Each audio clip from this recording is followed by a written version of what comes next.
tu m'as racheté, ma richesse, ma gloire et ma félicité. Oh Jésus, c'est de croire que tu m'as racheté, rempli de confiance en toi, divin Sauveur. Je vis dans l'espérance et je marche sans peur, rempli de confiance en toi, divin Sauveur. Je vis dans l'espérance et je marche sans peur.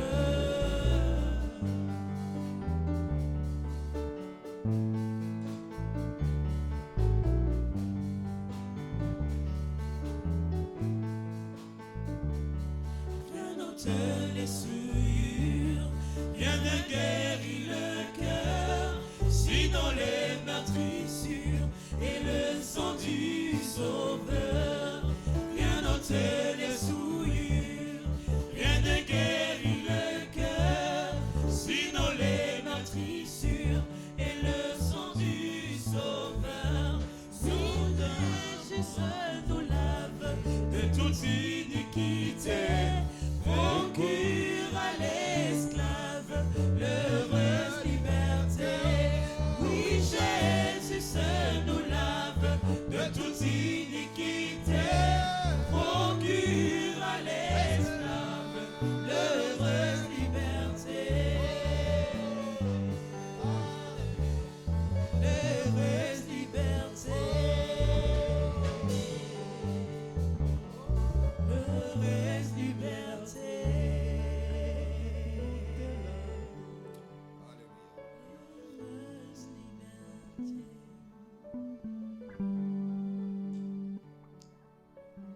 Seigneur,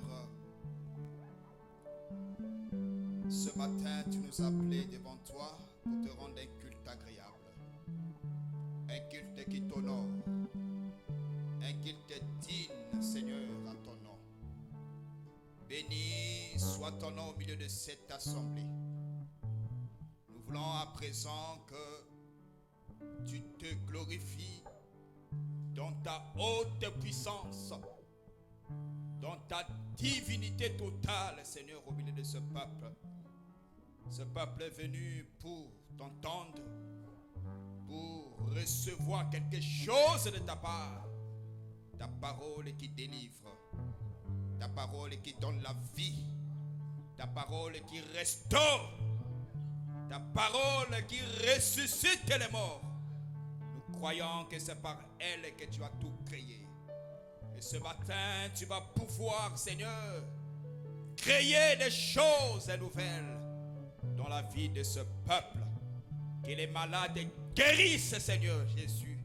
Ceux qui sont chargés, fatigués, angoissés par cette parole, Seigneur, tu apportes la paix, la solution au nom glorieux et puissant de Jésus-Christ, le roi immortel, invisible, le Dieu incomparable, celui qui n'a pas d'opposant, celui qui n'a pas d'égal, celui qui n'a pas été créé et qui existe par sa volonté totale.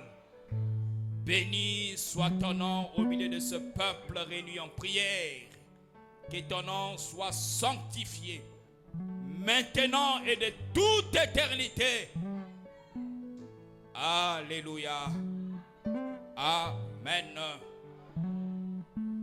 Que la grâce de notre Dieu qui surpasse toute intelligence et toute sagesse te soit entièrement communiquée au nom de Jésus-Christ.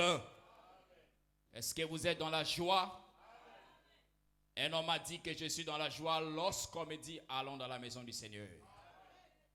Et nous croyons que la joie est dans ton cœur. Aujourd'hui, le Seigneur t'a réservé encore une fois quelque chose de particulier. Dieu t'a réservé quelque chose de particulier. Il va pouvoir te bénir. Je crois que tu ne repartiras pas de chez toi de la même manière que tu es venu ce matin. Est-ce qu'il y a quelqu'un qui croit comme moi? Est-ce que tu crois comme moi? Si tu le crois, acclame glorieusement, puissamment. Alléluia, gloire au Seigneur. Non, j'aimerais que tout le monde acclame. On va se mettre debout, on va faire un truc spécial à l'honneur de l'Éternel. Est-ce que vous êtes là? Est-ce qu'il y a des vivants ce matin? Est-ce qu'il y a des fils du royaume et des filles du royaume ce matin? Alors nous allons pousser des cris de joie. Nous allons acclamer en poussant des cris de joie. Gloire à l'Éternel. Gloire à l'agneau. Gloire à Jésus. Hosanna, Hosanna à l'Éternel. Gloire à Jésus. Alléluia. Jésus est vivant. Jésus est vivant. Il est ressuscité. Jésus est Seigneur. Il est Dieu. Gloire au Seigneur. Dieu te bénisse et tu peux te remettre dans la paix, dans l'ordre. Tu vas serrer la main à celui ou à celle qui est juste à tes côtés. C'est une grâce. Regarde derrière toi. Il y a une bien-aimée. Il y a un bien-aimé derrière toi. Alors, il est doux et agréable, les frères, de demeurer ensemble. C'est de là que le Seigneur répand la bénédiction en abondance. Et je crois que ce matin, la bénédiction sera répandue en abondance. Est-ce qu'il y a des malades ce matin? Est-ce qu'il y a ceux qui sont angoissés? Est-ce qu'il y a ceux qui sont fatigués de la vie? Oh, que le Seigneur te visite. Que Dieu te localise. Que Dieu t'apporte la paix du cœur. La paix du cœur que le monde ne pourra jamais te donner. La paix que la France ne va jamais te donner. Que Dieu te la donne ce matin. Au nom de Jésus-Christ. Reçois la paix. Gloire au Seigneur. La paix, elle est tellement précieuse. Elle est tellement précieuse que Dieu ne donne pas la paix à n'importe qui.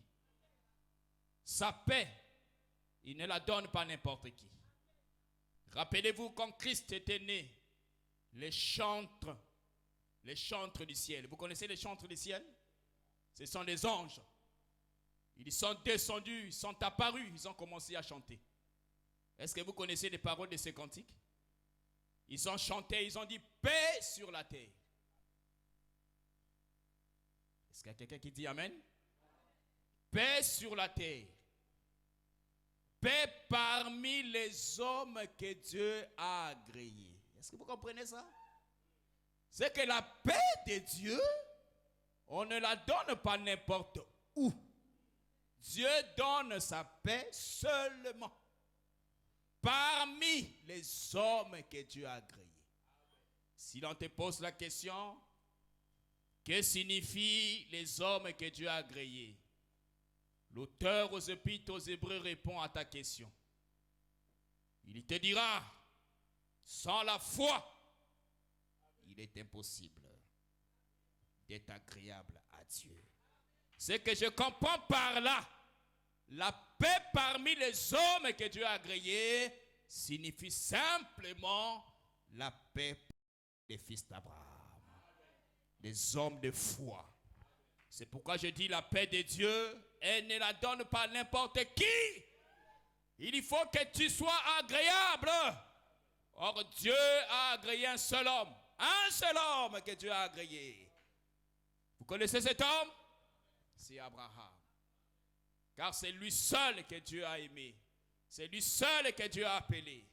Or, quand Dieu parlait d'Abraham, il ne parlait pas d'Abraham né en Chaldée. Il y a un Abraham en Chaldée, mais un autre Abraham, celui qui devait venir. C'est lui que Dieu a appelé. Un seul que Dieu a appelé, c'est Abraham. Et cet homme s'appelle le Seigneur le Mashiach. C'est lui que Dieu a agréé. Il est le seul que Dieu a agréé. Est-ce que tu comprends? C'est lui qui apporte la paix. La paix de Dieu habite en lui. Ainsi, tous ceux qui se retrouvent en Jésus bénéficient de cette paix. Est-ce que tu te retrouves en Jésus? Tu te vois être en Jésus? Tu te vois être en lui? Nous sommes des fils et des filles d'Abraham. Dieu nous répond la paix. C'est pourquoi lorsque Jésus était ressuscité, il est apparu dans la maison. Là où étaient les apôtres et ses disciples, il a prononcé un seul mot. Que la paix vous soit accordée. Nous croyons que la paix de Dieu est là ce matin parmi nous. Cette paix va t'apporter la guérison à ta maladie. Cette paix va pouvoir te décharger de tes soucis. Cette paix est la solution à tous tes problèmes. Que la paix te soit multipliée. Même si tu l'as, qu'elle te soit multipliée en abondance. Parce que nous prions un Dieu de la multiplication. Alors sans plus tarder, nous allons procéder à la lecture de la parole. Nous parlons depuis le mercredi. Pour ceux qui étaient là, nous sommes en train de parler sur Jacob l'araméen. Notre enseignement est tiré dans les livres de Deutéronome chapitre 26. Respectueusement, je vais demander aux bien-aimés de nous donner la lecture de notre texte de base, Deutéronome chapitre 26. Deutéronome chapitre 26. Nous lisons à partir du verset 1er jusqu'au verset 5e. Je lis au nom de Jésus. Amen. Lorsque tu seras entré dans le pays que l'Éternel, ton Dieu, te donne pour héritage, lorsque tu le posséderas et il sera établi, tu prendras des prémices de tous les fruits que tu retireras du sol dans le pays que l'Éternel, ton Dieu, te donne. Tu le mettras dans une corbeille et tu iras au lieu que choisira l'Éternel, ton Dieu, pour y faire résider son nom. Tu te présenteras au sacrificateur, alors en fonction, et tu lui diras, je déclare aujourd'hui à l'Éternel, ton Dieu, que je suis entré dans le pays que l'Éternel a juré à nos pères de nous donner. Le sacrificateur recevra la corbeille de ta main et la déposera devant l'autel de l'Éternel, ton Dieu. Tu prendras encore la parole et tu diras devant l'Éternel, ton Dieu, mon père était un araméen nomade. Il descendit en Égypte avec peu de gens et il fixa son séjour. Là, il devint une nation grande, puissante et nombreuse. Amen. Amen. Nous allons prendre Luc chapitre 1. Luc chapitre 1er, de verset 1er jusqu'au verset 2. 1 à 2. Luc 1, verset 1 à 2. Nous écoutons la lecture de la parole. Je lis au nom de Jésus. Plusieurs ayant entrepris de composer un récit des événements qui se sont accomplis parmi nous. Suivant ce que nous ont transmis ceux qui ont été des témoins oculaires dès le commencement et sont devenus des ministres de la parole. Amen. Amen. Nous prions que Dieu te communique la grâce de la compréhension. Amen. La compréhension de la parole, c'est une grâce. Si Dieu ne te l'accorde pas, tu es le plus malheureux sur la terre. Même si tu as le passeport français, mais tu es le plus malheureux. Même si tu habites, je ne sais pas dans quelle ville, dans quel pays, même si tu as toute la terre dans ta poche, c'est-à-dire Dieu donne la chose la plus précieuse qu'il peut donner à un être humain, c'est la compréhension de la parole. C'est le plus grand trésor que tu dois désirer. C'est par grâce, on ne la mérite pas. Dieu peut te la priver aussi, tout comme il peut te la donner. Parce que c'est lui qui endurcit le cœur. Il avait fermé le cœur de Pharaon. Et je crois, toi, tu ne feras pas partie de ceux-là que Dieu ferme le cœur de la compréhension. Il l'a fait avec Israël. Israël avait la loi et les prophètes, mais il lui manquait une chose. C'était l'intelligence de comprendre la loi et les prophètes. Mais toi, tu as reçu cette grâce parce que tu es un bien-aimé. Voilà pourquoi, quand Daniel désirait comprendre les choses, l'ange a été envoyé à Daniel. Il a précisé, il a dit, comprends la vision, car tu es un bien-aimé. C'est que si tu n'es pas un bien-aimé, tu ne comprendras jamais la vision. Est-ce que tu comprends ces choses? Que Dieu te bénisse et qu'il t'accorde cette grâce de la compréhension, car c'est par elle tu seras sauvé. Jacob l'araméen. Depuis le mercredi, Dieu nous a fait grâce d'être ici devant vous. Nous sommes en train de parler de ces choses pour notre bénédiction ici à l'église. Donc, dans cet enseignement, le Seigneur va pouvoir opérer des grandes choses. Croyant que cet enseignement va richement te bénir en tout et pour tout.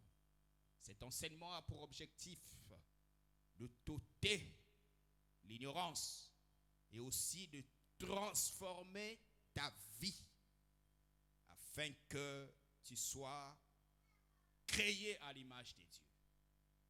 Parce que quand tu écoutes la parole, Dieu est en train de te créer à son image. Parce que l'image de Dieu, ce n'est pas celle que tu portes là. Non, ce n'est pas ton visage. Ça, ce n'est pas l'image de Dieu. Ça, c'est l'image de tes parents. Il faut que tu puisses te ressembler au Seigneur Jésus-Christ. Alors, nous sommes dans Deutéronome chapitre 26. Je crois que ceux qui étaient là dans la semaine, dommage. Toi qui n'étais pas là, je crois que les enseignements sont enregistrés. Les enseignements passent en ligne. Je t'exhorte de suivre, de réécouter. Même si tu ne comprends pas à l'immédiat, c'est naturel. Dieu a fait comme ça. Les disciples ont fait 3 ans avec Jésus. Les Pierre, les Paul. Ils étaient physiquement avec lui. Ils ont marché avec lui. Mais dans 3 ans, il y a des choses que les disciples n'ont pas compris. Ils ont fini par comprendre 3 ans plus tard. À combien plus forte raison toi? Donc, il y a des choses que tu peux écouter aujourd'hui, mais tu la comprendras plus tard. Quelques années plus tard. Même nous, les hommes de Dieu. Il arrive à des fois que d'autres choses, et Dieu nous éclaire quelques années plus tard. Et il continuera toujours à nous éclairer. Ça, c'est un principe divin. C'est pourquoi je t'exhorte, n'est-ce pas, à persévérer. C'est dans la persévérance que la compréhension vient. Parce qu'elle est aussi progressive. Elle est comme la lumière qui apparaît à l'aurore jusqu'à la grande lumière au midi. C'est comme ça que le Seigneur fait son travail. Il y en a qui comprennent immédiatement, d'autres par contre, il faut encore beaucoup de temps, beaucoup de temps. Alors nous sommes là pour faire ce travail par la grâce de Dieu. Alors je crois que nous avons posé des bases, je crois dans la semaine. Nous avons introduit, nous avons démontré à l'église du Seigneur d'abord que quand Dieu nous fait grâce de se tenir devant vous, ce n'est pas pour faire ce que j'appelle le végétariat ministériel. Parce qu'il y a l'esprit du végétariat ministériel. Et nous prions que le Seigneur nous épargne à cet esprit. Que le Seigneur t'accorde la grâce. Que Dieu nous épargne. C'est pourquoi on a évoqué 3 principes que l'apôtre Paul parlait en son temps dans Thessaloniciens. L'esprit de l'erreur, l'esprit de la faute et aussi les motifs impur. Ce sont ces trois choses qui doivent être bannies de la prédication. Lorsque l'homme de Dieu, tu te tiens devant le peuple, travaille, présente l'évangile de façon à ne pas communiquer l'erreur au peuple de Dieu. L'enseignement doit être dispensé droitement, avec précision, dans le but de faire sauver le peuple. Parce que le peuple, le salut du peuple dépend de ceux qui l'écoutent. Si tu reçois mal l'enseignement, tu reçois l'erreur, tu ne peux jamais être sauvé. Le salut est dans la prédication. Voilà pourquoi nous sommes appelés à veiller, n'est-ce pas, sur l'enseignement. Et c'est dans cet esprit que l'homme de Dieu doit être humble, même s'il prêche quelque chose, dans que cela ne conforme pas avec les Écritures. Il doit avoir l'humilité de pouvoir corriger cela. Est-ce que l'Assemblée, vous comprenez très bien? Et il doit écouter aussi ses confrères prédicateurs. C'est-à-dire lorsqu'on te ramène à la raison et que tu reconnais, tu dois corriger parce que c'est le salut des âmes. Que Dieu te bénisse. Et nous avons parlé aussi de motifs impurs. Je le répète parce que l'enseignement c'est la répétition. Dans la semaine, vous n'étiez pas là. Toi, tu n'étais pas là. C'est pourquoi je reviens sur les bases. Écoutez, les motifs impurs. Bien-aimés, aujourd'hui, nous sommes victimes de cet esprit. Nous, les assemblées des saints, le motif impur. Le motif impur a tué beaucoup de grâces ministérielles. Le complexe de supériorité et d'infériorité a tué beaucoup de grâces aujourd'hui. Tout ça a fait de sorte que même les hommes de Dieu ne s'acceptent pas. On ne reconnaît pas la grâce des autres. Les motifs impurs va pouvoir te pousser, n'est-ce pas, à prêcher des choses que toi-même tu n'as pas la maîtrise. Tout ça parce que tu veux faire la démonstration. Tu veux démontrer que ici à Villeneuve, qu'on sache que je suis docteur. Non, on n'a pas besoin de ça. Nous sommes venus voir Jésus-Christ. Le motif impur a détruit beaucoup de grâces. C'est pourquoi vous voyez quelqu'un, il est pasteur. Et au lieu de rester dans le pastorat, il veut prêcher comme un docteur, comme un prophète. Et du coup, il étouffe sa grâce pastorale. Et cela va le pousser à fabriquer à des fois les enseignements. À forcer des choses. Bien-aimés, ce qu'on demande aux dispensateurs, aux ministres de Dieu, c'est d'être fidèles. La fidélité dans l'enseignement. S'il y a quelque chose que Dieu ne m'a pas encore éclairé, moi, Van, je ne vais jamais l'enseigner. Même si je vais rester seulement sur Jean 3,16. Car Dieu a tant aimé le monde, je prêcherai toujours Jean 3,16. Jean 3,16. Ça n'enlèvera pas le ministère de la parole. Je ne vais pas chercher à pouvoir forcer des choses afin d'épater. Non. Que cet esprit soit banni au milieu de nous. Au nom de Jésus-Christ de Nazareth. C'est très important. La fraude aussi, frère. Parce qu'il y en a qui ont corrompu même l'évangile. Ils n'ont pas la vigueur, la liberté de dire les choses comme si c'est doit, comme il faut. Mais,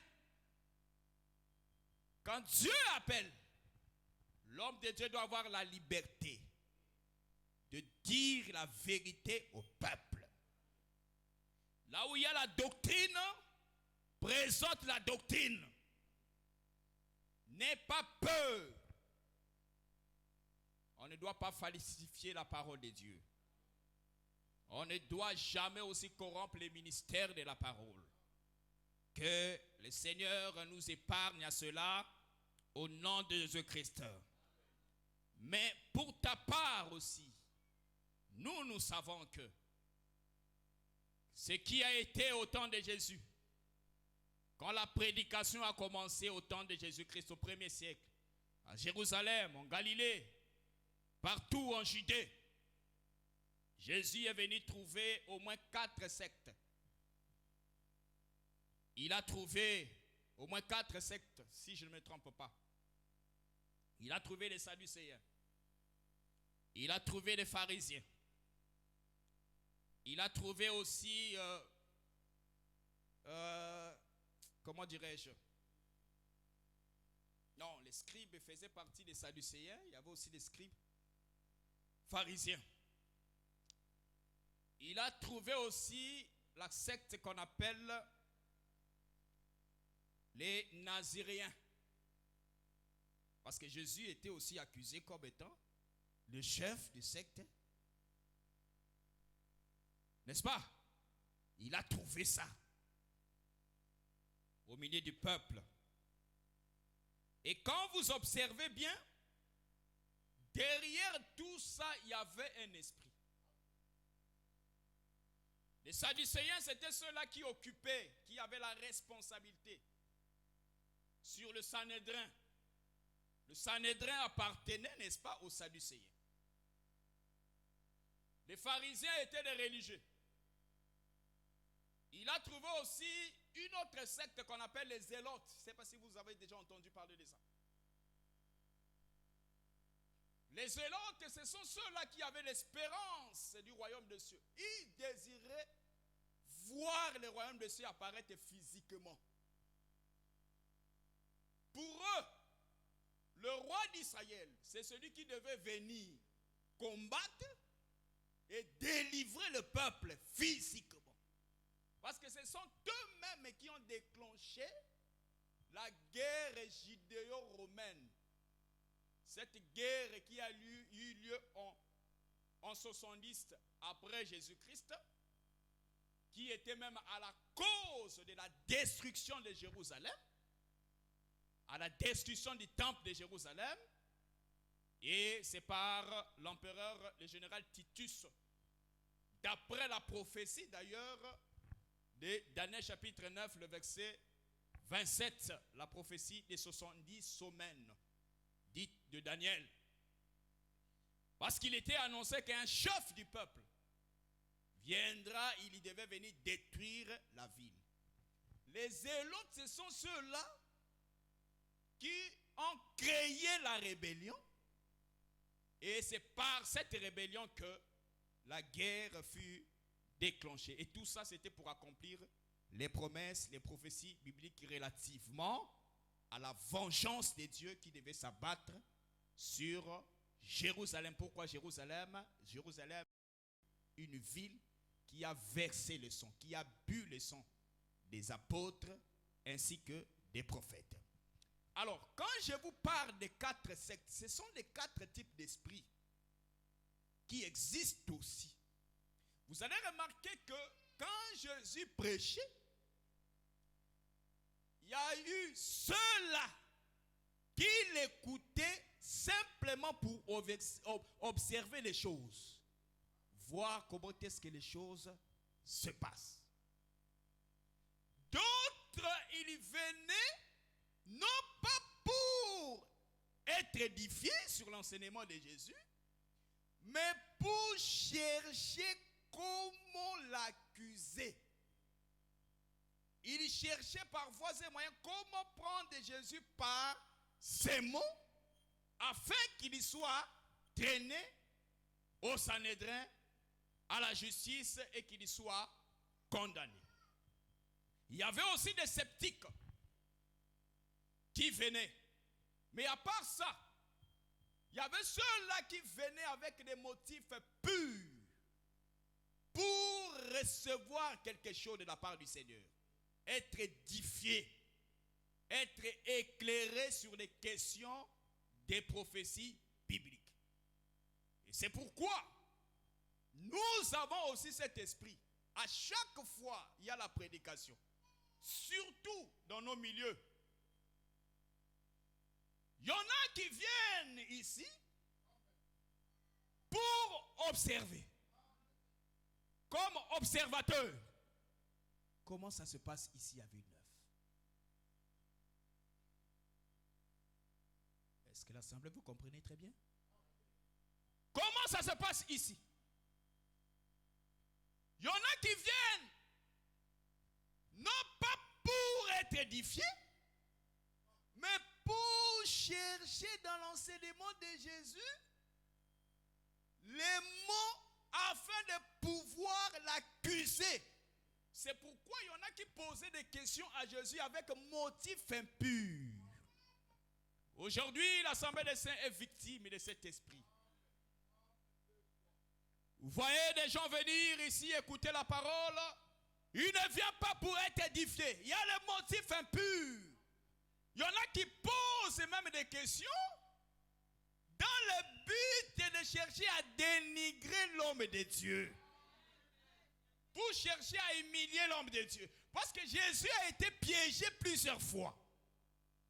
C'est pourquoi tous les prédicateurs, si tu n'as pas le discernement, tu risques de tomber sur le piège. Tomber sur le piège des questions. Il est vrai que nous sommes dans l'alliance des questions et réponses. Cela est vrai. Mais si vous êtes libre de poser des questions. Mais il faut que ça soit avec un motif pur. Pour être édifié, pour être éclairé. Non pas pour chercher comment accuser l'homme de Dieu. C'est pourquoi ça crée la rébellion. Ça crée des fois la rébellion au milieu de l'assemblée. Ça crée des murmures. Vous voyez, l'enseignement est prêché ici, mais il y a d'autres chairs là-bas à la foule. D'autres chairs. Moi, j'aime marcher avec des bases. Je vous avais dit dans la semaine, on ne doit pas se quereller en chemin. C'est l'ordre que Joseph avait donné à ses frères. Ne vous querellez pas en chemin. Et ma prière est que lorsque nous sommes en train de faire route ensemble, qu'on ne se querelle pas. Parce que nous sommes tous frères. Ici d'un seul Père. Que la grâce de Dieu te soit communiquée. Que Dieu t'épargne des motifs impurs. Et je sais, quand ils ont envoyé les gens pour aller écouter Jésus, afin de pouvoir l'accuser, Luc chapitre 11, le verset 54. Lui tendant des pièges pour surprendre quelques paroles sorties de sa bouche. C'est le même esprit qui agit au milieu des assemblées. Comment toi, un enfant de Dieu, tu tends des pièges pour chercher des paroles? Oh non, il avait dit ceci. Il avait dit ceci. Ça devient tout un dossier. Tout un dossier. Que Dieu te parle de cet esprit. Que tu ne sois pas comme les Sadducéens, comme les pharisiens du premier siècle. Mais je sais, même si tu vas venir comme ceux-là qu'on avait envoyés, allez entendre Jésus, ils ont écouté pour chercher les... Et quand ils ont écouté, ils ont dit non, non, non, non. Jamais homme parlait comme cet homme. Frère, nous croyons à un Dieu de la confusion. Je prie que le Seigneur puisse confondre cet esprit qui peut t'animer. Au nom de Jésus-Christ. Oh, sois comme cette foule qui écoutait Pierre le jour de la Pentecôte. Lorsque Pierre a ouvert sa bouche, ceux-là écoutaient Pierre, cherchaient à comprendre des choses. Pierre a parlé, il a commencé à expliquer en prenant David. L'Écriture déclare, ils eurent les cœurs vivement touchés. C'est ça l'attitude que vous devez avoir. Être touché par la parole. Et que cette parole t'emmène à la repentance. À la repentance sincère. À la conversion. Car tu viens ici, non pas comme observateur, non. Ne viens pas comme observateur, la grâce de Dieu va t'échapper. Israël venait écouter Jésus comme observateur, mais Dieu les a confondus. Ils n'ont pas compris que c'était le jour de la visitation. Bien-aimé, dans la prédication, Dieu peut te visiter. Dieu peut résoudre ton problème à l'immédiat pendant qu'on prêche. Mais si toi tu es animé avec les motifs impurs, la grâce de Dieu va pouvoir t'échapper. Ma prière est que tu ne sois pas victime de cet esprit. Sois délivré des motifs impurs. Sois délivré de la fraude. Parce que la fraude anime aussi des fidèles. Parce qu'il y a des fidèles qui ont cet esprit cherché à corrompre les ministères de la parole. C'est pourquoi les ministres de Dieu, à des fois, s'ils ne veillent pas, ils tombent dans ces pièges. D'être corrompu par certains fidèles. Vous allez voir, l'homme de Dieu, il est dur avec X. Mais avec Y, il est tantôt. Ça, c'est l'esprit de la corruption. Il n'est pas dur avec Y. C'est par motif impur. Pourquoi? La fraude. La fraude. Et généralement, ça cause des intérêts charnels. Parce que le présent aveugle. Que l'homme de Dieu ne soit pas aveuglé par les présents. C'est pourquoi l'apôtre Paul avait dit que nous n'avons pas pris comme mobile la cupidité. La cupidité, c'est l'ennemi du ministère de la parole. L'amour de l'argent détruit les ministères. Que la paix soit avec toi. C'était important pour moi de te rappeler ces bases. Acclamez très fort pour la gloire de Jésus-Christ. Gloire au Seigneur. Gloire à l'Éternel. Écoutez, frère. Deutéronome chapitre 26. Nous avons déjà commencé à expliquer. Nous avons expliqué la corbeille, n'est-ce pas? On a expliqué les prémices. On a expliqué la descente de Jacob en Égypte. On a expliqué aussi sa sortie. Je crois que dans la semaine, nous avons introduit. Et dans l'introduction, on parle de façon générale parce que c'est un enseignement. Il y a la matière, frère. Il y a beaucoup de chapitres dans notre sommaire. Mais nous ne sommes pas pressés. On va aller pas à pas. Parce que je sais, je suis votre frère. C'est tout ce que je sais. Ce qui est important pour moi, je suis votre frère. Nous n'allons pas nous quereller en chemin. Écoutez, nous avons dit, à titre de rappel, que Dieu prenez des hommes comme des signes. Je crois que ça c'était clair. On a pris l'écriture d'Ésaïe chapitre 8, le verset 18.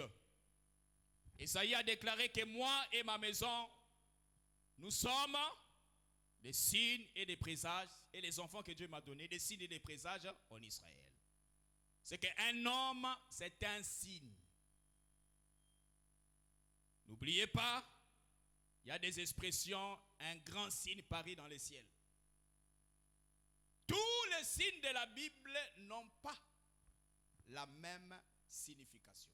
Retenez ça seulement en passant. Mais ici, nous prenons d'abord que Dieu avait pris les hommes comme des signes. Nous avons démontré, je crois, le vendredi, que lorsque tu es en Chaldée, il y avait deux chemins. Il y avait le chemin qui emmenait, n'est-ce pas, chez les fils d'Amon. Il y avait notre chemin qui emmenait à Jérusalem. Et dans les chemins, on avait placé des poteaux. Il y avait des signes, des signaux. Nous avons pris ça à l'exemple, n'est-ce pas, de la route.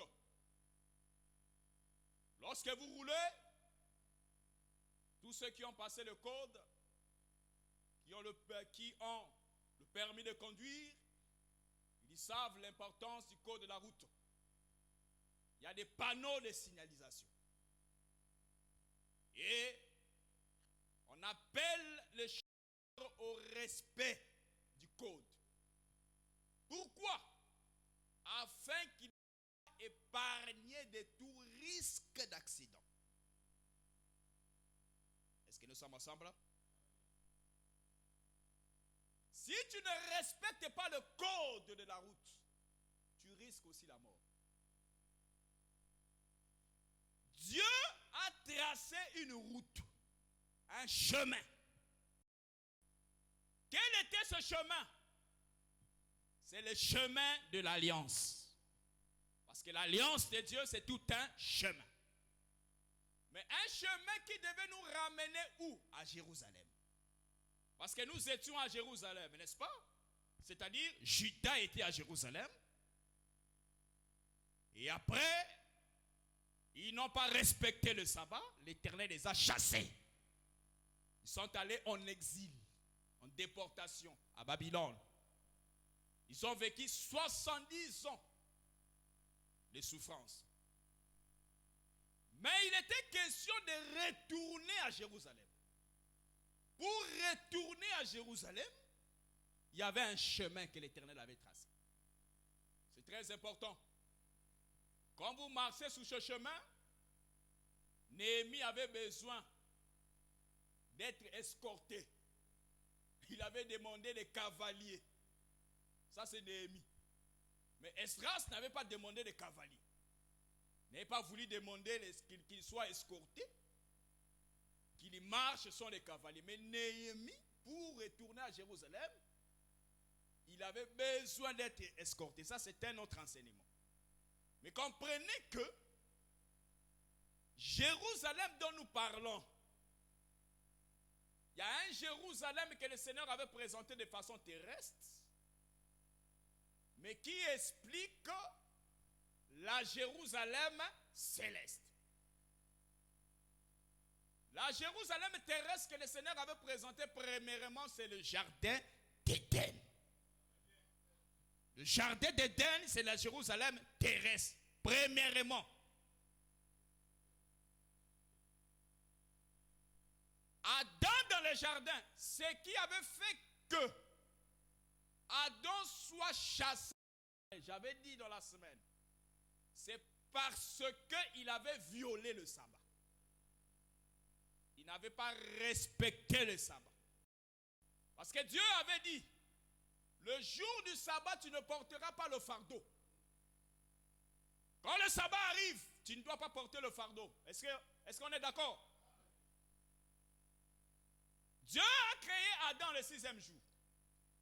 Le 7e jour, il s'est reposé. Adam a vécu un jour dans le jardin.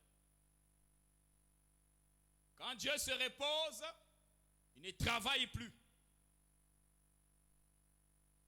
Arrivé au second sabbat, c'est-à-dire le second 7e jour, après le premier jour de la création, là on arrive au 14e jour.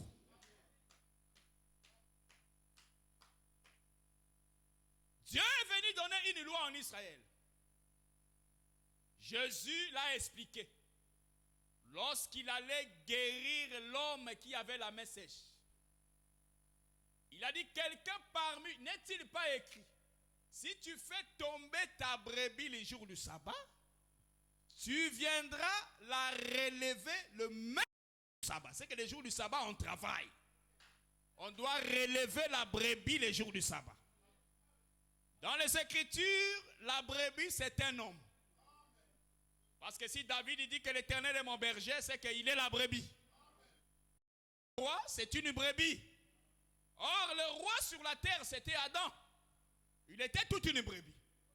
C'est que si Dieu parlait de la brebis tomber les jours du sabbat, c'est que la première brebis,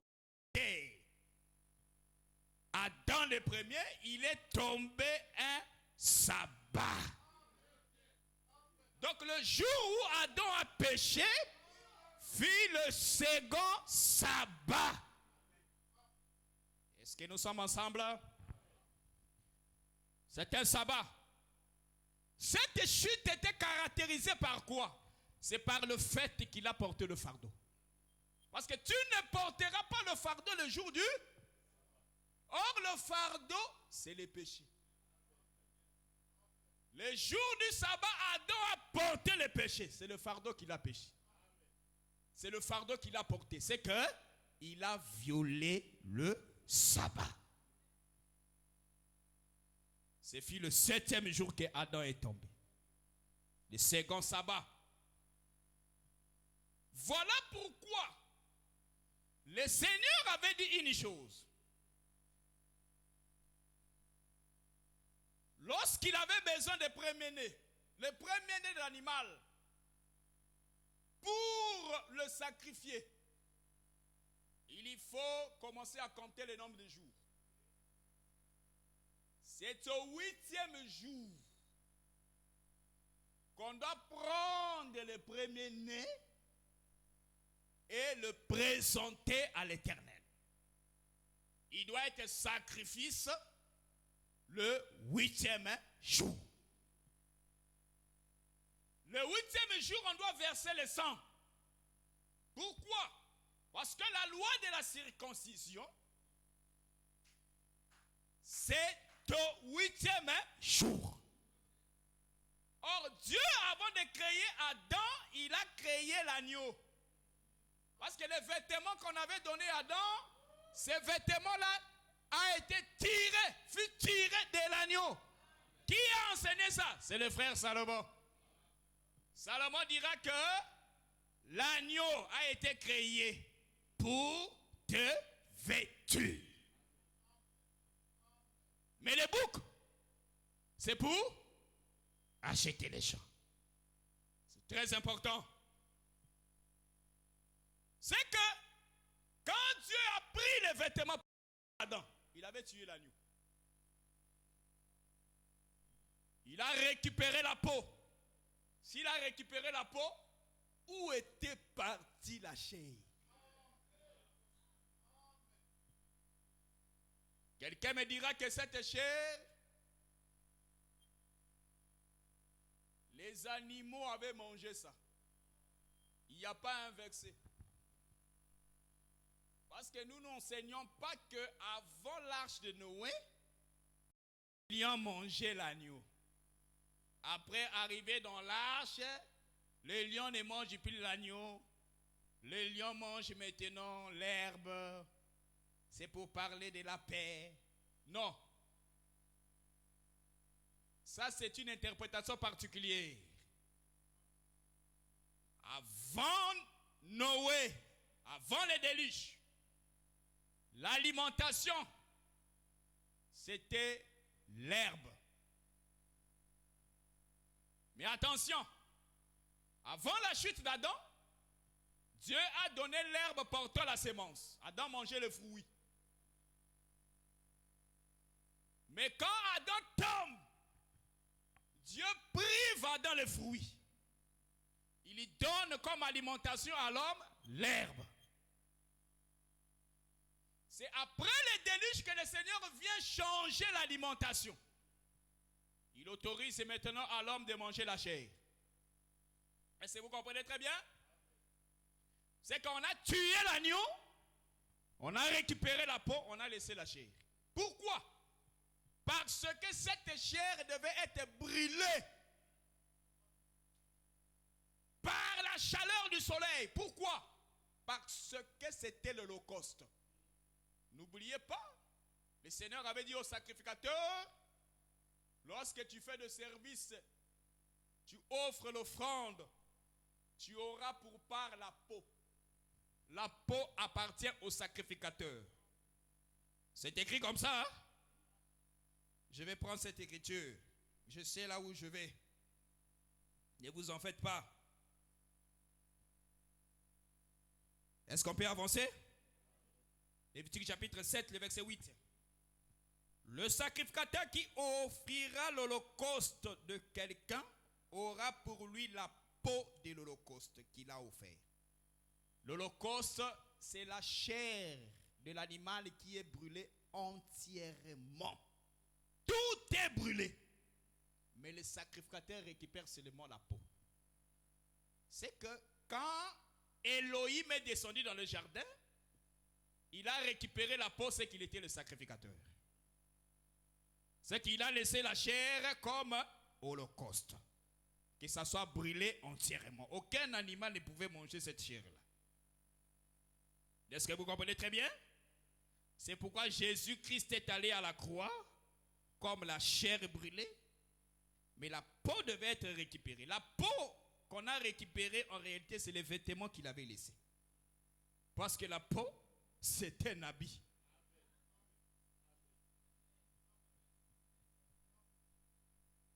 La peau, c'est un habit. Je te donne l'écriture. Moi, j'aime marcher comme ça. Hein? Moi, je ne prêche pas par déclaration. La peau, c'est les vêtements. Verset. Il faut qu'il y ait une écriture. Est-ce que nous sommes ensemble? Alors, allons dans Job, chapitre 13, verset 28. Nous lisons. Quand mon corps tombe en pourriture, comme un vêtement que dévore la teigne. Mon corps tombe en pourriture comme un vêtement. C'est que la peau, c'est le vêtement. Est-ce que vous comprenez très bien? Jésus est allé à la croix. Il a laissé les vêtements. Les vêtements qu'il a laissés là, c'est ça la peau. Pour vêtir qui? Adam les premiers. C'était le salaire journalier du soldat romain. Les soldats romains allaient travailler. Et quand il rentre à la maison, sa femme pose la question, tu as ramené quoi? J'ai emmené les vêtements de Jésus. Parce qu'ils ont partagé les vêtements. Donc chacun a emmené à la maison les vêtements. Comme le sacrificateur qui ramenait à la maison la peau de l'animal. Donc comprenez que l'animal fut sacrifié par le sacrificateur. Or, c'est au 8e jour qu'on doit sacrifier l'animal.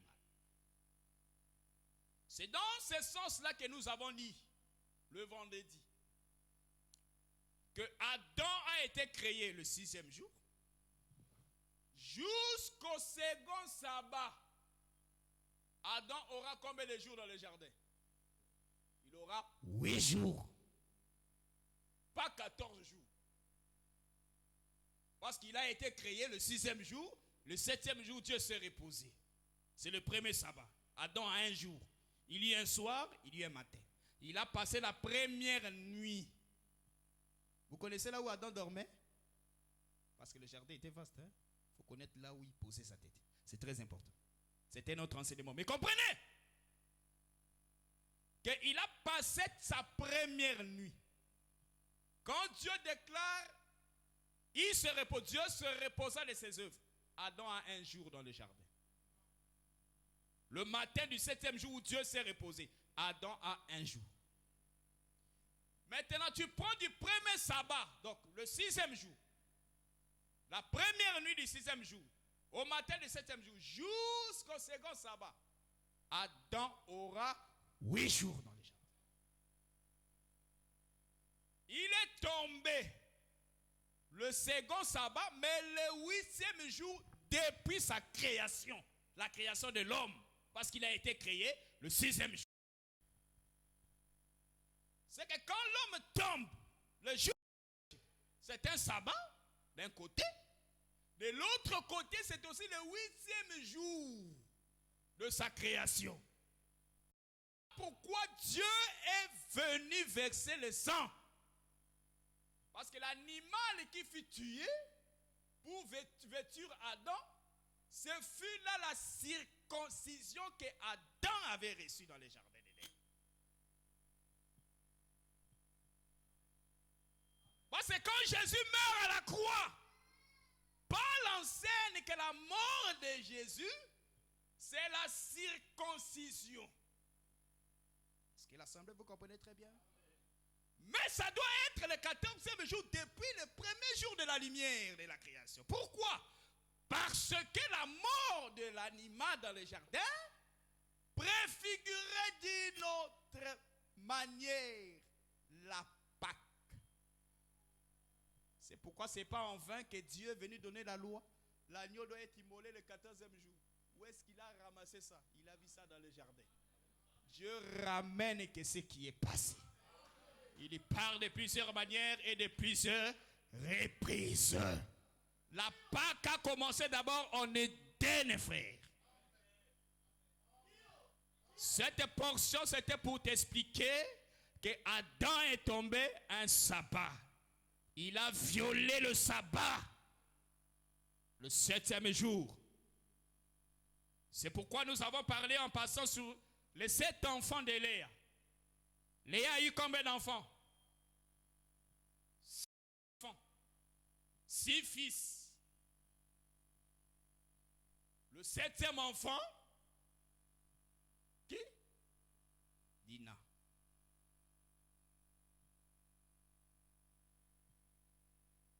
Léa a eu d'abord les premiers garçons, les 6 garçons, et la 7e enfant, c'était une fille. C'est très important.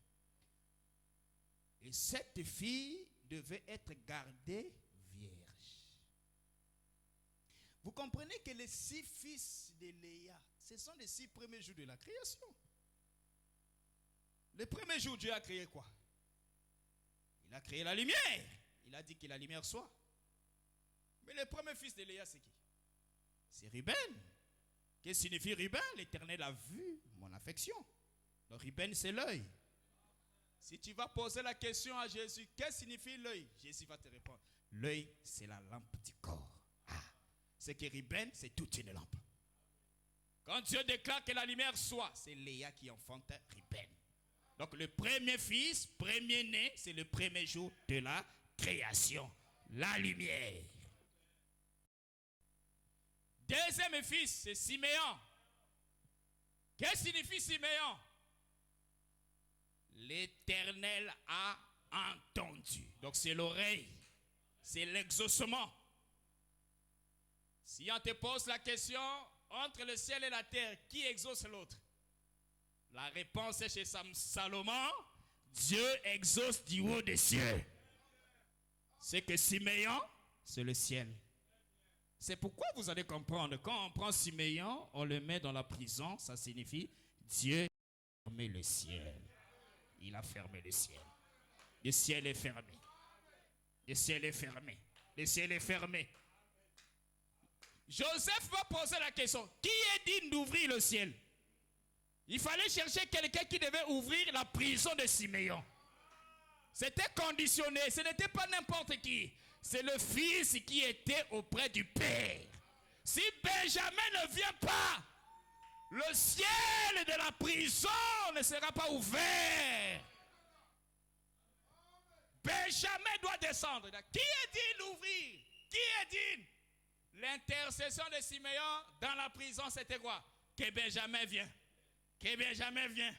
Que Benjamin vienne.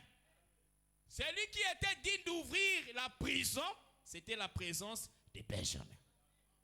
C'est très important. C'est le fils qui est à Canaan.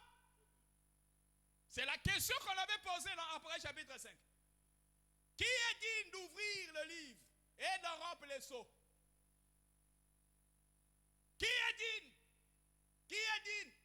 Personne dans le ciel, sur la terre et où? Lorsqu'on dit dans le ciel, ne vois pas le ciel qui est au-dessus de ta tête.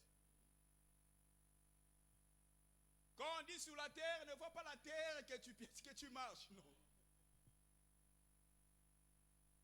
Dans les Écritures, Dieu lie le ciel et la terre. Parce que le ciel et la terre passeront.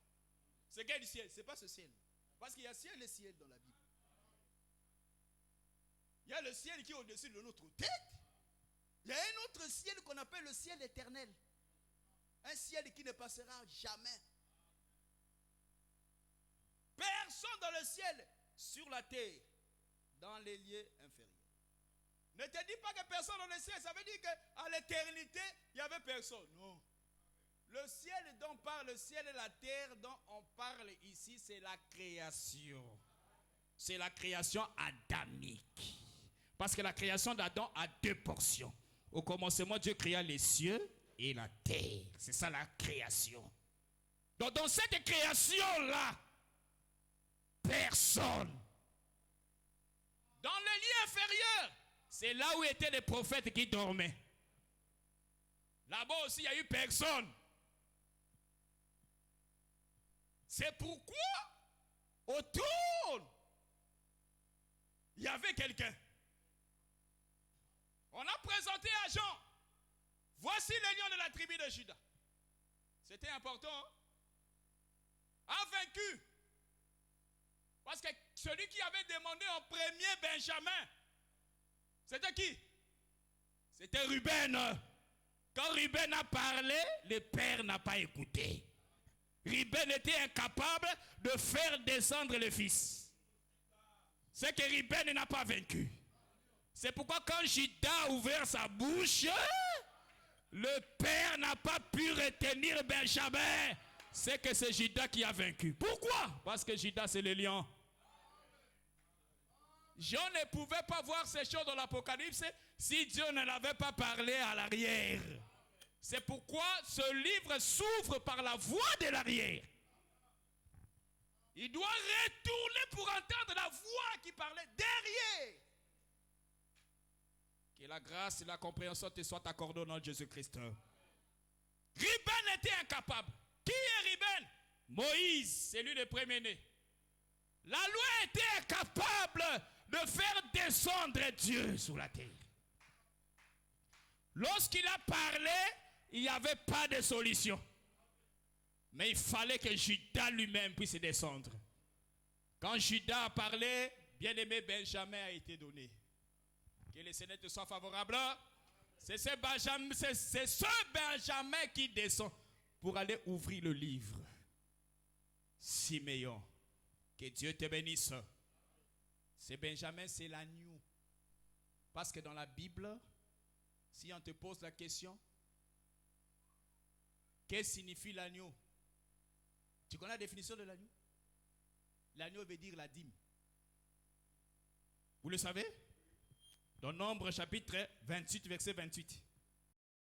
Il y avait 3 animaux qu'on devait donner au sacrifice. Il y avait le taureau. Il y avait le bélier. Il y avait l'agneau. Quand vous présentez le taureau, Dieu avait dit, il faut ajouter 3 mesures de fleur de farine. C'est que quand on voit le taureau, c'est 3 mesures qui se déplacent.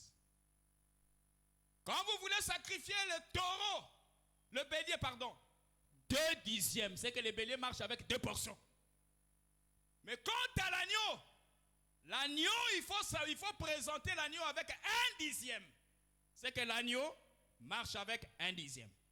Donc lorsqu'on voit l'agneau marcher, on peut dire, voici le 1 dixième qui arrive. Or le 1 dixième, c'est la dîme. C'est pourquoi ce n'était pas le bélier qui devait aller ouvrir le livre. Il y avait plusieurs animaux. Il faut seulement l'agneau. Pourquoi? Parce que l'agneau, c'est la dîme. C'est pourquoi ce n'est pas en vain que Malachie avait dit, quand vous présentez la dîme, Dieu ouvre les écluses des cieux. c'est que la dîme ouvre le ciel.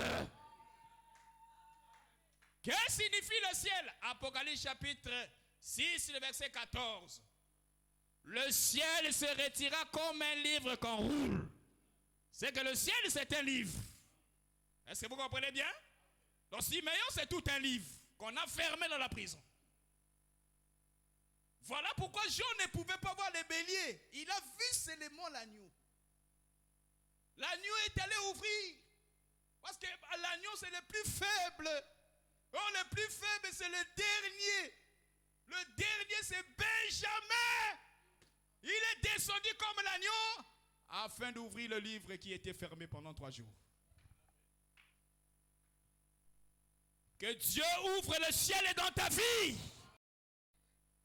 Et que les écluses de ciel tombent au nom de Jésus-Christ. Je déclare qu'il y ait l'ouverture du ciel dans ta vie au nom de Jésus-Christ. Reçois-le. Que les grâces de l'Éternel et ses faveurs, ses bontés, sa miséricorde soient répandues en abondance. Lorsque Siméon sort de la prison, après l'ouverture du livre appelé Siméon, Joseph ne cache plus sa face. Alléluia. Joseph doit ôter le voile. Il ne doit plus parler par interprète. Le temps de l'interprète prend fin. Vous connaissez l'interprète? L'interprète, c'est le prophète. C'est qu'aussi longtemps que Siméon est fermé, il y a un interprète, c'est le temps des prophètes. Quand Siméon sort, le livre est tout fait. L'interprète doit être mis de côté. C'est la fin de la loi. La fin du temps des prophètes. Là, c'est Joseph lui-même qui doit ouvrir la bouche. Parler à ses frères. Est-ce que vous comprenez bien ces choses? Je vous avais dit que cette parole est pour nous. Pour nous. C'est pour nous. Pour tous ceux qui sont de loin. On est si grand nombre que le Seigneur appellera. Parce que nous croyons que nous avons encore nos frères quelque part. Dieu va les appeler à écouter cette parole. L'évangile du salut. Acclamez très fort pour la gloire de Jésus-Christ. Oui. Je voulais éclairer ta lenteur. Ceux qui n'étaient pas là dans la semaine, voici ce que nous avons dit et nous avons ajouté quelques détails. Mais j'étais dans le contexte où je démontrais que pour aller à Jérusalem, le Seigneur avait tracé un chemin. N'est-ce pas? Nous avons démontré que Judas était dans Jérusalem et à cause, par le fait qu'ils ont violé le sabbat, Dieu les a chassés. C'est ça qui nous a permis d'expliquer que Adam a été chassé parce qu'il a violé le sabbat. Le sabbat que nous avons expliqué, c'est Dina. Parce que Dina, c'est le 7e. Le 7e jour de la création, c'est Dina. Voilà pourquoi il était strictement interdit de ne pas violer le sabbat. Or, ce sabbat appelé Dina fut violé. Vous comprenez, hein? Dina fut violée, n'est-ce pas? Donc, lorsqu'on viole Dina, en réalité, c'est Adam qui a violé le sabbat. Quand Dina est violée, il faut que l'épée sorte. Voilà pourquoi quand Adam a violé le sabbat, Dieu est descendu avec l'épée pour tuer l'agneau. Il faut que le sang soit versé. Et l'épée de Lévi et Siméon tombe sur les corps de ceux qui ont accepté la circoncision. Il faut que tu sois circoncis. Ce n'est pas n'importe qui, hein, qui a été circoncis. C'est Jésus à la croix. C'est lui qui a reçu l'épée de la colère de Lévi et Siméon. Lévi et Siméon, c'est le ciel et la terre. Siméon, c'est le ciel. Lévi, c'est la terre. Donc le ciel et la terre ont tué Jésus. Le ciel et la terre, en réalité, c'est la création. Toute la création a lapidé Jésus. Quand l'épée est tombée, c'est alors que Dina va retourner dans le camp. C'est-à-dire, le péché de Dina a été ôté. Donc le sabbat a été sanctifié. Qui est venu sanctifier le sabbat? C'est Jésus-Christ. C'est lui qui est venu purifier le sabbat. Ainsi, Dina se retrouve dans le camp. Le retour de Dina dans le camp, c'est nous qui nous avons reçu le repos que nous avons perdu en Adam. Que le Seigneur te soit favorable. C'est dans ce cadre-là que nous avons dit, ils étaient à Jérusalem, les fils de Juda. Ils sont allés en déportation. C'est Adam qui sort, qui va en exil. Dieu chasse Adam. Mais ici, il était question de retourner à Jérusalem. Mais la voie du retour, Dieu a placé des poteaux. Les poteaux que Dieu a placés, les panneaux de signalisation, nous avons dit que ce sont des hommes, les prophètes. La loi et les prophètes que le Seigneur avait mis dans le chemin afin de nous servir de pédagogues pour nous emmener à Christ. C'est de là que nous avons expliqué les mages qui devaient suivre l'étoile pour aller à à Bethléem, aller adorer le Fils. Le retour à Jérusalem, c'est le retour dans les jardins d'Éden. Si tu ne suis pas les panneaux de signalisation, tu vas trouver la mort. Or, les panneaux que le Seigneur a placés dans ces chemins, en réalité, c'est la doctrine. La doctrine nous sert de guide. Il faut regarder au code de la route. La doctrine, c'est le code de la route. Parce que le chemin vers l'éternité, il faut respecter le code. Si tu ne respectes pas le code, on va t'arrêter. C'est pourquoi nous devons arrêter tous ceux-là qui ne respectent pas le code. Dans ce chemin, ce sont des brigands. Le code, ça s'apprend. C'est pourquoi il faut apprendre la doctrine. Il faut la maîtriser. Non pas seulement la maîtriser, il faut la respecter. Il y en a qui connaissent le code, mais qui ne la respectent jamais. Un frère qui ne respecte pas le code de la route. Un frère qui n'a pas la bonne moralité. Le code de la route, c'est la doctrine. C'est la doctrine qui nous indique le chemin. Fais attention, il faut aller à gauche. Il faut aller à droite. Il faut t'arrêter. Ce sont des principes que le Seigneur a établis. Sans la doctrine, il n'y aura pas le salut. Sans la doctrine, il n'y aura pas le retour à l'éternité. Tu vas mourir en chemin. C'est pourquoi tous ceux qui n'ont pas respecté le code dans le désert sont morts. Ils ne pouvaient pas arriver jusqu'à Cana. Je prie que Dieu te fasse grâce afin que tu respectes le code au nom de Jésus-Christ. Et nous disons que Jacob était l'un des signes que le Seigneur avait pris, qu'il avait placé sous le chemin. Nous avons dit que dans les signes, Dieu a placé la voix. C'est ce qu'il avait dit à Moïse. Si le peuple n'entend pas la voix du premier signe, c'est que dans le signe, il y a toute une voix. Le signe, c'est un homme.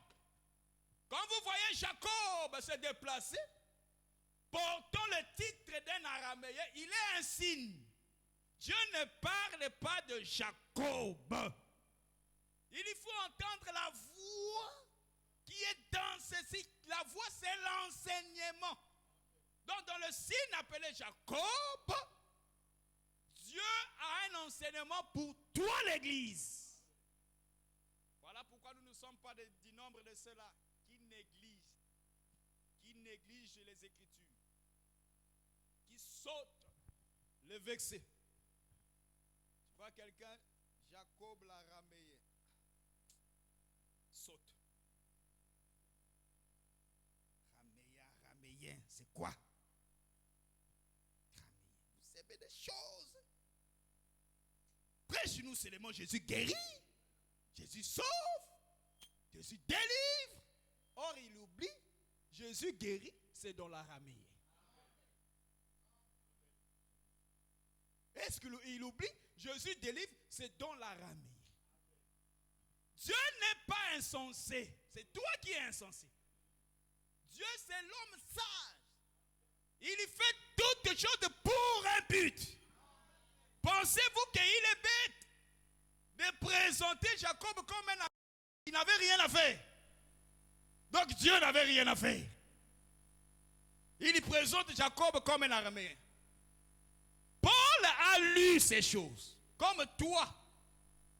Toi aussi tu te permets à lire. Mais comme Paul lisait ces choses, qu'est-ce qu'il a dit? 2 Timothée chapitre 3 verset 16. Il a dit que toute écriture est inspirée de Dieu. Utile pour enseigner. Donc Paul a lu Jacob l'araméen. Il a compris. C'est inspiré de Dieu. Maintenant toi quelque chose qui est inspiré de Dieu, tu dis non, Jacob l'araméen, pas ça. C'est inspiré de Dieu. C'est utile pour t'enseigner, pour te convaincre, pour te corriger. Vous allez voir dans cet enseignement, il y a la correction. La correction nous attend. Il y a la correction. C'est un enseignement purement doctrinal. Mais pour arriver à la doctrine, il faut passer par la prophétie. Parce que c'est la prophétie qui donne les yeux de la doctrine. Si tu n'as pas la maîtrise de la prophétie, tu auras des difficultés sur la doctrine. C'est très important. Dieu a créé premièrement le ciel. La terre est venue après. N'est-ce pas? La terre, c'est la doctrine. C'est d'abord le ciel. Dieu a créé d'abord des choses invisibles. Après, ça sera des choses visibles. Il n'est pas un insensé. Salomon dit que l'Éternel fait toutes choses pour un but. Proverbe chapitre 16, verset 4. Il a tout fait pour un but. Donc quand il présente Jacob l'araméen, c'est pour un but. Et Paul nous présente ce but. Il dit c'est pour enseigner, pour instruire, pour corriger, afin que tu sois parfaitement accompli de toute bonne œuvre. C'est que les bonnes œuvres relèvent de l'enseignement. Il faut que tu sois enseigné, il faut que tu sois instruit, que tu sois corrigé. C'est alors que tu vivras la crainte de l'Éternel. Est-ce que l'assemblée, vous avez bien compris? Dieu n'est pas un insensé. C'est comme je voyais quelqu'un lire Genèse 11. Quand il lit Genèse 11, il voit la tour de Babel. Là, on peut un peu respirer. Tour de Babel, Genèse 11. On respire un peu. La tour de Babel, on comprend, c'est la confusion. Mais lorsqu'on arrive au verset 7, 10, voici la postérité de Sem. Sem, âgé de 100 ans, engenda Arpachad. Bon, Arpachad. Arpachad, âgé de 35 ans, engenda Shélach. Shélach engenda Héber. Héber, Péleg, Réu. Donc, il peut négliger ça. Paul il dit c'est inspiré de Dieu. Donc, Arpachad est utile pour t'enseigner.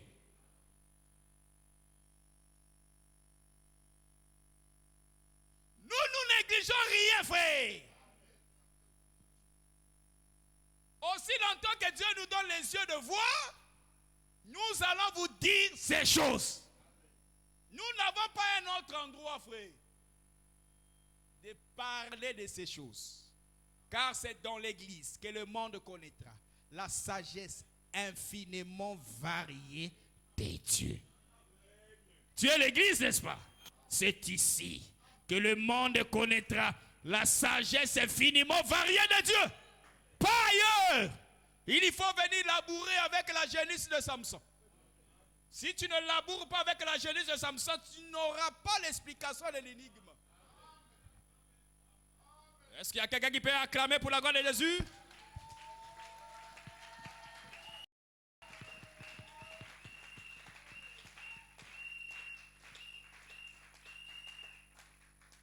Que le Seigneur te soit favorable. Je vois que mon temps est arrivé à la fin. Il est 12 heures. Je voulais quand même vous présenter cette portion des choses afin que vous trouviez l'importance de ce que nous sommes en train de dire. Est-ce que vous comprenez très bien? On a fait le résumé d'abord de ce que nous avons dit la semaine, parce que tu n'étais pas là. Et nous avons introduit maintenant Jacob pour comprendre qu'il est un signe. Vous avez compris? Que Dieu a placé dans les chemins.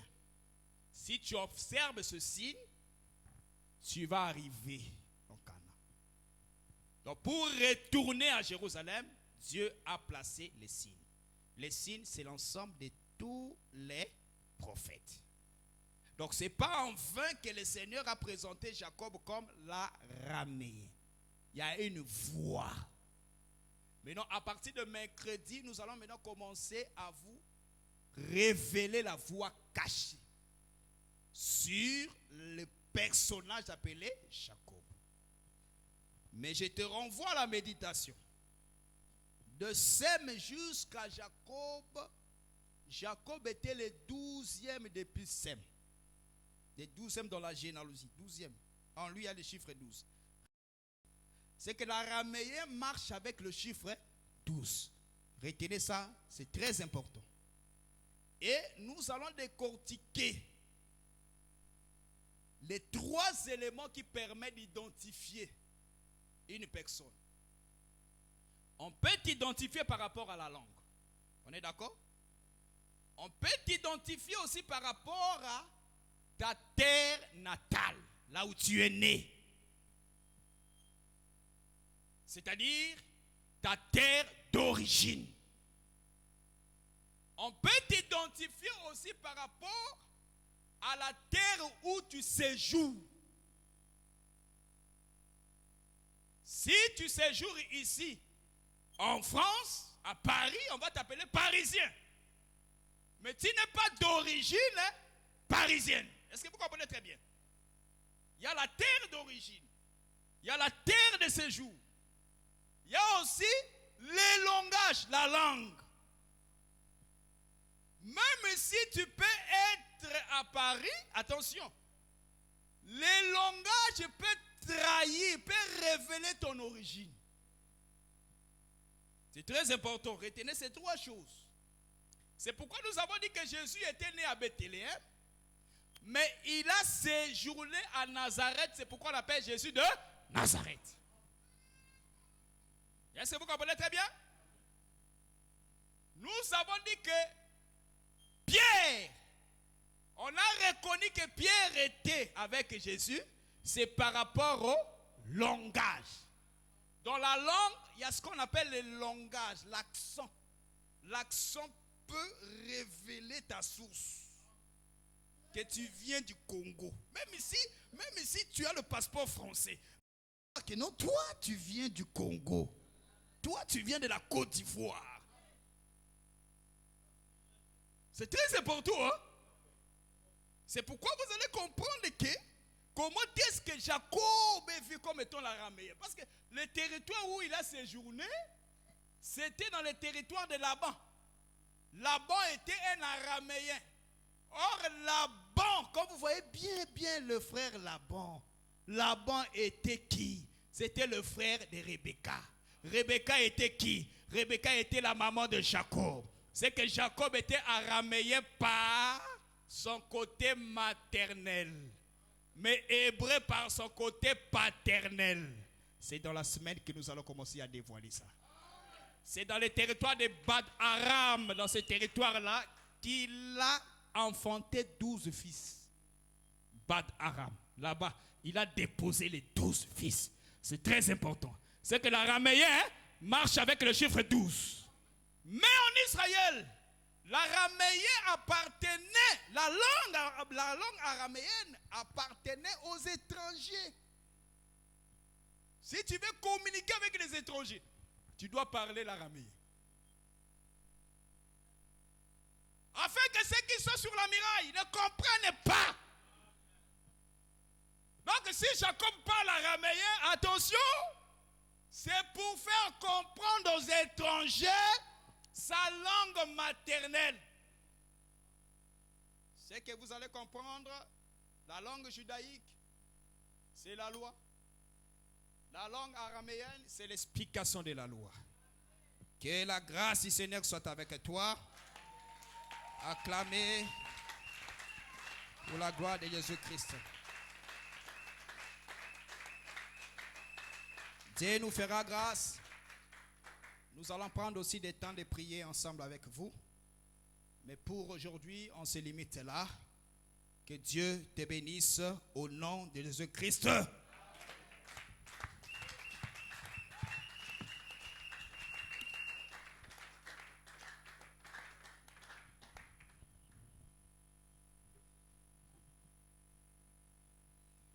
Dis un mot à Dieu par rapport à la parole écoutée. Prions.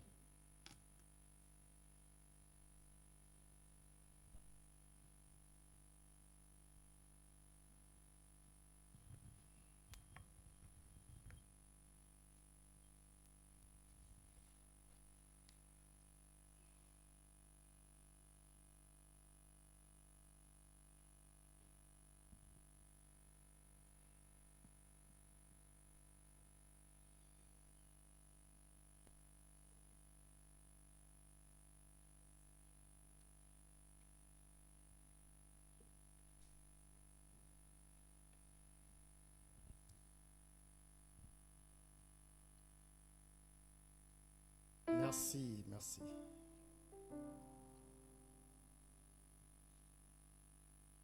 Nous avons ainsi prié comme un seul homme. Amen. On acclame pour les Seigneurs.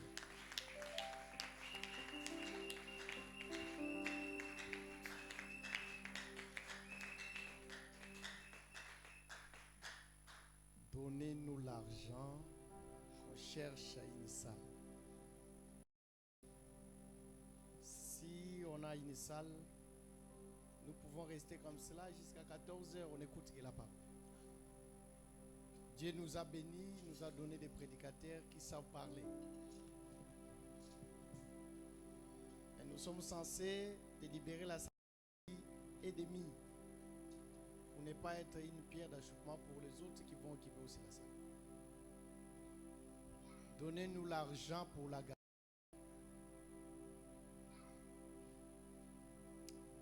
Frère, bienvenue. Tu prépares la liste de toutes les personnes qui ont pris l'engagement pour la garantie. Tu vas me les donner. Je sais, je vais surprendre les gens. Je vais commencer à citer les noms, appeler les noms. Chacun selon son engagement. Tu prépares la liste, tu vas me les donner. Que le Seigneur vous bénisse. J'ai besoin de 500 €. Non, c'est 700 €. J'ai besoin de 700 € maintenant pour compléter pour la salle.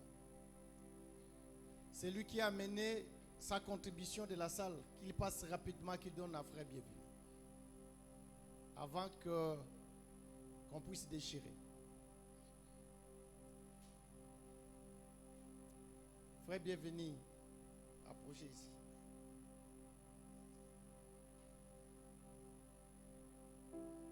J'ai besoin de 700 €.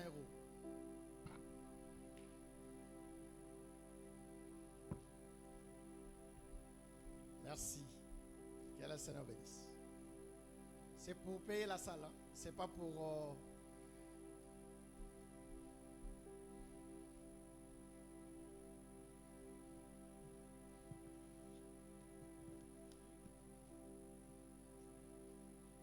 Passez rapidement.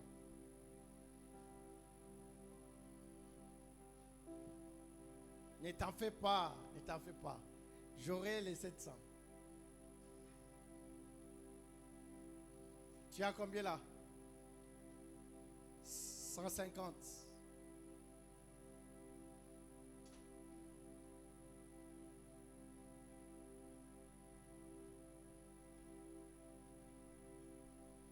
Rapidement.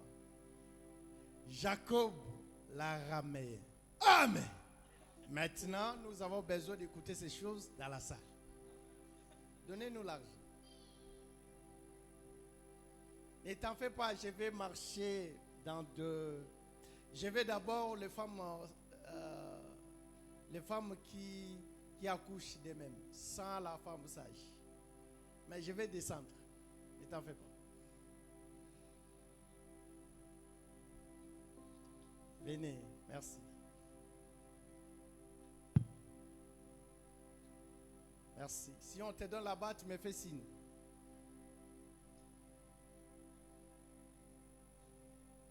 Tu as quelque chose là-bas? Là, 250. 300. 400. Il me manque 300. Oh. Le Seigneur a épargné que je descende pour déchirer. Approchez, approchez. Ma sœur Simone, que le Seigneur bénisse. Passez rapidement, patience, venez. J'étais déjà vu.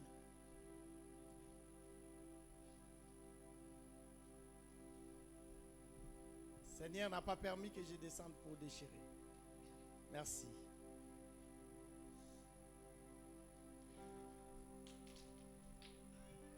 Il me manque 230. Oh. 280. Pardon? Parle bien.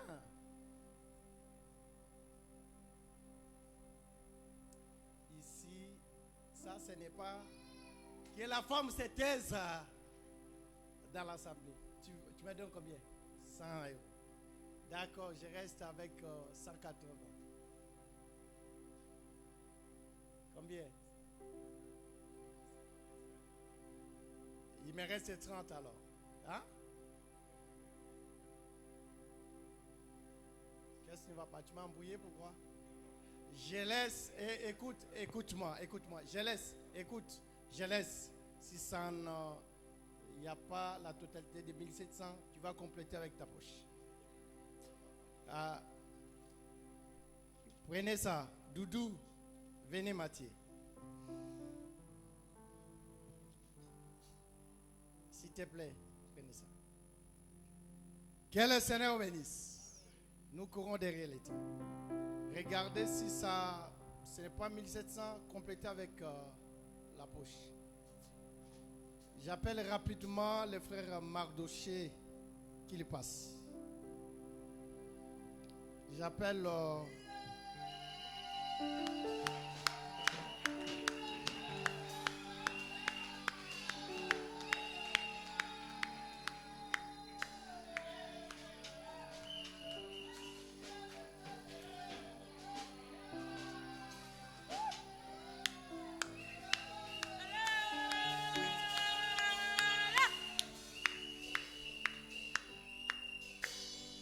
mais pourquoi vous criez? Tu es quoi? Moi je t'ai appelé? Je t'ai pas appelé. Qu'est-ce qui ne va pas? Qui t'a dit de venir? Merci, que le Seigneur bénisse. Reste.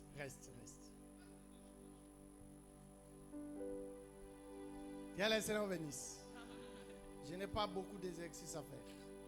J'appelle le ministre, Dr. Van ainsi que le pasteur Badou. Agenouillez-vous.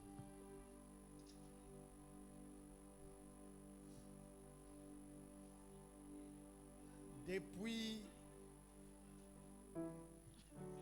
soyez calmes, nous sommes dans l'assemblée. Qu'il ait le respect des quittes. Hier, les témoins, les pasteurs Emmanuel et Rodrigue et la famille de frère Madoché, ils sont allés verser la dot. Le pasteur Emmanuel m'a dit qu'ils n'ont pas resté même avec 1 centime. C'est-à-dire ils ont tout payé. Maintenant, les frères, ils ne veulent pas attendre aux fêtes. Si fête viendra, gloire à Dieu. Mais je vais partir avec mon jardin. Les hommes de Dieu, ils vont prier pour dire un mot. Que le Seigneur accompagne ces couples. Là où toi tu es, tu dis aussi un mot à Dieu. Pendant que les hommes de Dieu sont en train de prier. Prions.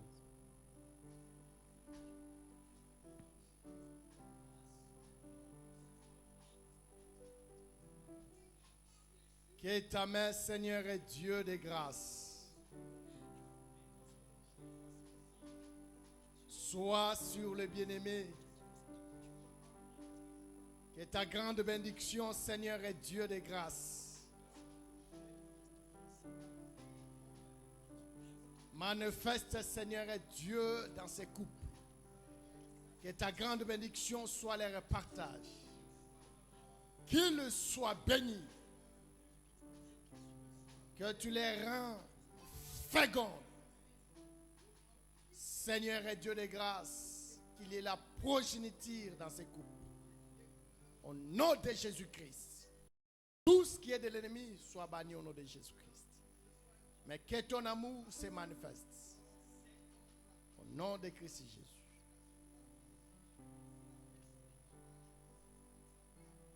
Amen.